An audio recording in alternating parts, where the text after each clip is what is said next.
നമ്മളെ നാരിയത്ത് സലാത്തിനെ കുറിച്ച് കൂടി പറഞ്ഞിട്ട് ഞാൻ അവസാനിപ്പിക്കുകയാണ്. എന്താ നാരിയത്ത് സലാത്ത് എന്ന് പറഞ്ഞാൽ, ഓരോരുത്തർക്കും ഇഷ്ടം പോലെ സലാത്ത് ഉണ്ടാക്കാൻ അവകാശമുണ്ട് എന്നാണ് ഉറപ്പ്. വാസ്തവത്തിൽ റസൂലുള്ളാഹിനെ പ്രശംസിക്കുന്നതും റസൂലുള്ളാഹിന്റെ മദഹ് ഉൾക്കൊള്ളുന്നതുമായ സലാത്ത് ഒരാൾ ഉണ്ടാക്കിയൊരു കുറ്റല്ല. പക്ഷേ അതിലുള്ള വർണ്ണനകൾ അത് ഹദീസിലും ഖുർആനിലും ഉള്ളതിന്റെ അപ്പുറത്തേക്ക് പോകാൻ പാടില്ല. മാത്രല്ല, അങ്ങനെ ഒന്നും ഉണ്ടാക്കിയിട്ട് അത് ഇന്ന ദിവസം ഇത്ര ചെല്ല, രാവിലെ എത്ര, വൈകുന്നേരത്ത് ഇത്ര, അല്ലെങ്കിൽ ഇന്ന മാസം ചെല്ല, അതിന് ഇന്ന കൂലി എന്നൊക്കെ നിശ്ചയിച്ചാൽ അത് ബിദ്അത്തായി. പിന്നെ അതിലുള്ള വർണ്ണനകൾ പരിധി വിട്ടതാണെങ്കിലോ അത് തെറ്റുമായി. ഇതാണ് അതിനെ സംബന്ധിച്ച് മനസ്സിലാക്കേണ്ടത്. ഇബ്രാഹിമി സ്വലാത്ത് എന്ന് പറഞ്ഞ നിസ്കാരത്തിൽ ചെല്ലുന്ന സ്വലാത്ത് ഉണ്ടല്ലോ, അതിലൊന്നും കൂട്ടിച്ചേർക്കാൻ ആർക്കും അവകാശമില്ല. ആ സ്വലാത്തിന്റെ സ്ഥാനം വേറൊന്നിനുമില്ല. പക്ഷേ നാരിയത്ത് സലാത്ത് അങ്ങനത്തെ സലാത്തല്ല. അത് ആളുകൾ പ്രത്യേക പോരിശയാക്കപ്പെട്ടതാണെന്ന് വിചാരിച്ച് റമളാനിലെ അവസാനത്തെ പത്തിൽ നേർച്ചയാക്കി ചെല്ലാണ്. അങ്ങനെ ഏതെങ്കിലും ഒരുത്തൻ ഉണ്ടാക്കിയ ഒരു സലാത്ത് അത് പ്രത്യേക പോരിശയുള്ളതും പ്രത്യേക കൂലിയുള്ളതും, ഇത്ര എണ്ണം ചെല്ലിയാൽ ഇത്ര കൂലി, ഇത്ര എണ്ണം ചെല്ലിയാൽ രോഗം മാറും എന്നൊക്കെ പറയുന്നത് കടുത്ത ബിദ്അത്താണ്. അതൊരിക്കലും ഇസ്ലാം അംഗീകരിച്ചതല്ല. ഇതിലുള്ളതെന്താ? അല്ലാഹുമ്മ സ്വല്ലി സ്വലാത്തൻ കാമിലത്തൻ വസല്ലിം സലാമൻ താമൻ അലാ സയ്യിദിനാ മുഹമ്മദ്.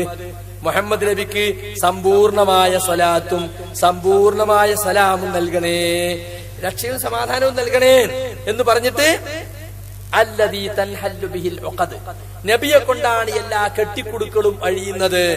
വതൻഫരിജു ബിഹിൽ ഖുറബ്, എല്ലാ പ്രയാസങ്ങളും നീങ്ങുന്നത് നബിയെ കൊണ്ടാണ്. വതുഖ്ലാ ബിഹിൽ ഹവായിജു, എല്ലാ ആവശ്യങ്ങളും നിർവഹിക്കപ്പെടുന്ന നബിയെ കൊണ്ടാണ്. വതുനാലു ബിഹിർ റഗായിബു, എല്ലാ ആഗ്രഹങ്ങളും സഫലീകരിക്കപ്പെടുന്ന നബിയെ കൊണ്ടാണ്. വഹുസ്നുൽ ഖവാത്തിം, നല്ല പര്യവസാനവും നബിയെ കൊണ്ടാണ്. വയുസ്തസ്ഖൽ ഗമാമു ബിവജ്ഹിൽ കരീം, നബിയുടെ മാന്യമായ മുഖം കൊണ്ട് മഴയെ തേടാറുണ്ടായിരുന്നു. വഅലാ ആലിഹി വസഹബിഹി ഫീ കുല്ലി ലംഹത്തിൻ വനഫ്സിൻ ബിഅദദി കുല്ലി മഅലൂമിൻ ലക്, നബിയുടെ കുടുംബത്തിനും കൂട്ടുകാർക്കും എല്ലാവരുടെ മേലും ഉണ്ടാകട്ടെ എല്ലാ സമയത്തും എല്ലാ ശ്വാസത്തിലും. അല്ലാഹുവേ, നിനക്ക് അറിയപ്പെട്ട എല്ലാത്തിന്റെയും എണ്ണത്തോളം.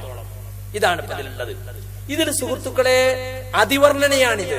റസൂലുള്ളാഹിനെ കുറിച്ച് പറയാൻ പാടില്ലാത്ത വർണ്ണന. നബിയെ കൊണ്ട് കെട്ടിക്കുടുക്കുകൾ നീങ്ങുമോ? നബിക്ക് തന്നെ എന്തെല്ലാം വിഷമങ്ങൾ ഉണ്ടായിട്ടുണ്ട്. നബിയെ കൊണ്ട് പ്രയാസങ്ങൾ നീങ്ങി കിട്ടുമോ? നബിക്ക് തന്നെ ഒരുപാട് പ്രയാസങ്ങൾ ഉണ്ടായില്ലേ? ത്വായിഫിൽ ചെന്നിട്ട് കല്ലെറിഞ്ഞാട്ടി, തെണ്ടിപ്പിള്ളരെ വിട്ട് കൂക്കി പരിഹസിച്ച് കാലെന്ന് ചോര പൊട്ടി ഒരു മുശ്രിക്കിന്റെ ഒരു മുന്തിരിത്തോട്ടത്തിൽ കയറിയിട്ടാ രക്ഷ തേടിയത് അല്ലേ? അങ്ങനെ അള്ളാഹുവിന്റെ റസൂല്, പടച്ചവനെ എനിക്കുള്ള നിലവാരവും ഇല്ലാത്തതിനെ പറ്റി ഞാനിതാ നിന്നോട് ആവലാതിപ്പെടുന്നു എന്ന് പ്രാർത്ഥിച്ച അവസരം അല്ലേ? മലയെക്കുറിച്ച്, മലയെ മറിച്ചിടാൻ ഇതാ എന്നോട് അള്ളാഹു പറഞ്ഞിട്ടുണ്ടെന്ന് മലയുടെ ചുമതലയുള്ള മലക്ക് വന്നിട്ട് ചോദിക്കാണ്, ഈ ജനതയുടെ മേൽ ഈ പർവ്വതത്തെ അങ്ങോട്ട് മറിച്ചിടട്ടെ. അള്ളാഹിന്റെ റസൂൽ പറഞ്ഞു, സാരല്ല, ഞാൻ ക്ഷമിക്കാം, അവർക്ക് പുറത്തു കൊടുക്കട്ടെ, വിവരമില്ലാത്തവരാണ് എന്ന് പറഞ്ഞ സംഭവങ്ങള്, തീമൂട്ടാത്ത ദിവസങ്ങള്, വിശന്നിട്ട് വയറ്റത്ത് കല്ലുവെച്ച് കെട്ടിയ സംഭവങ്ങള്, ഉഹദ് യുദ്ധത്തിൽ റസൂലുള്ള കുഴിയിൽ വീണു, ശത്രുക്കളുണ്ടാക്കിയ ചതിക്കുഴിയിൽ അവിടുത്തെ മുൻപല്ലുകൾ പൊട്ടി, അവിടത്തേക്ക് രോഗമുണ്ടായി, ബോധം കെട്ടു, നിങ്ങളിൽ രണ്ടാൾക്ക് പനിക്കുന്ന പോലെ എനിക്ക് പനിക്കുന്നു എന്ന് പറഞ്ഞു. ഇങ്ങനെ എന്തെല്ലാം വിഷമങ്ങൾ, കഷ്ടപ്പാടുകൾ, ബുദ്ധിമുട്ടുകൾ റസൂലുള്ളാഹിക്ക് ഉണ്ടായിട്ടുണ്ട്. എന്നിട്ട് ആ റസൂലുള്ളാഹിനെ കൊണ്ട് പ്രയാസങ്ങൾ നീങ്ങി കിട്ടും. തുഖ്ലാ ബിഹിൽ ഹവായിജു, ആവശ്യങ്ങൾ നിർവഹിക്കപ്പെടുന്ന നബിയെ കൊണ്ടാണ്. നമുക്ക് ആവശ്യമുള്ളപ്പോൾ ലക്ഷ്യമാക്കപ്പെടുന്നവൻ ആരാ? സ്വമദായ അല്ലാഹുവാണ്.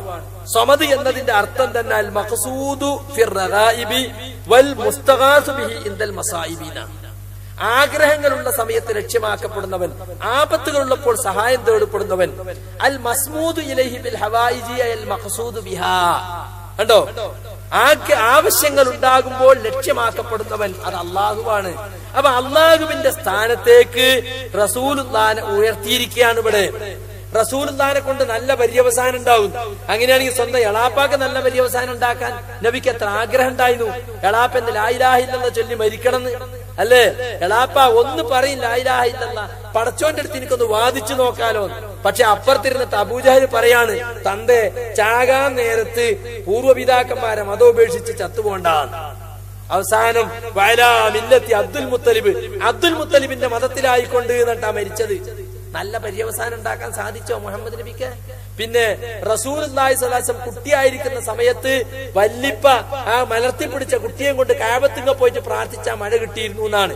അതാണ് പോയി ഇസ്തസ്ഖൽ ഗമാമി വജീൽ കരീം എന്ന് പറയുന്നത്. അത് അന്ന് ചെയ്തിട്ടുണ്ട്. പക്ഷേ മരിച്ച റസൂലുള്ളാഹിന്റെ മുഖത്തെ കൊണ്ട് ഇന്ന് മഴയെ തേടാൻ പറ്റുമോ? പറ്റൂലല്ലോ. ജീവിച്ചിരിക്കുന്ന കുട്ടിയായിരിക്കുമ്പോ വല്ലിപ്പ അങ്ങനെ തേടിയിരുന്നു എന്നാണ്. അപ്പൊ സുഹൃത്തുക്കളെ, ഇതെല്ലാം അതിവർണ്ണനകളാണ്. ഇതിൽ അള്ളാന്റെ സ്ഥാനത്തേക്ക് റസൂലിനെ ഉയർത്തിയിരിക്കുകയാണ്. എന്നിട്ട് ഈ നാരിയത്ത് സലാത്ത് ഇത്രണ്ണം ചൊല്ലിയ ഇന്ന കൂലി. റമളാൻ മാസത്തിൽ അവസാനത്തെ 10 പോലും ആളുകള് ഖുർആൻ നേർച്ചയാക്കണ മാതിരി നാരിയത്ത് സലാത്ത് നേർച്ചയാക്കാണ്. ഇത് തെറ്റാണ്, ഇത് പാടില്ലാത്തതാണ്.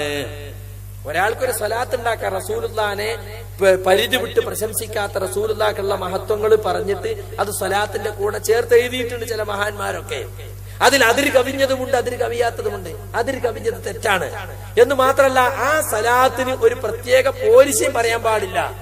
അത് റസൂൽ പഠിപ്പിച്ച ഇബ്രാഹിമി സലാത്തിനേക്കാളും ഉന്നതമാണെന്നോ, അല്ലെങ്കിൽ അത് ഇത്ര ചെല്ലിയാൽ ഇന്ന ദിവസം ചെല്ലിയാൽ ഇത്ര എണ്ണം ചെല്ലിയാൽ ഇന്ന കൂലിയുണ്ടെന്നോ പറഞ്ഞാൽ കടുത്ത വിദഅത്തായി, യാതൊരു സംശയവുമില്ല. അങ്ങനെ ഓരോരുത്തരും സലാത്ത് ഉണ്ടാക്കിയിട്ട് ആ സലാത്തിന് ഇന്ന പോരിശയുണ്ടെന്ന് പാമര ജനങ്ങൾക്കിടയിൽ പ്രചരിപ്പിച്ച് കാശുണ്ടാക്കുന്ന കാഴ്ചയാണ് നമുക്ക് കാണാൻ സാധിക്കുന്നത്. നബിയെ സ്വപ്നം കാണാനുള്ള സലാത്ത് ആരാണ്ടാക്കിയത്? ഏതൊരു ചങ്ങായി ഉണ്ടാക്കിയത് കണ്ടോ? ദലായിലുൽ ഖൈറാത്ത് ഏതോ ജസൂലി എന്നെടുത്തുണ്ടാക്കിയതാ. ഇങ്ങനെയുള്ള കള്ള സലാത്തുകള്, അതിരുവിട്ട സലാത്തുകള്, അതൊന്നും ഇസ്ലാം അംഗീകരിച്ചതല്ല എന്ന് നമ്മൾ മനസ്സിലാക്കി.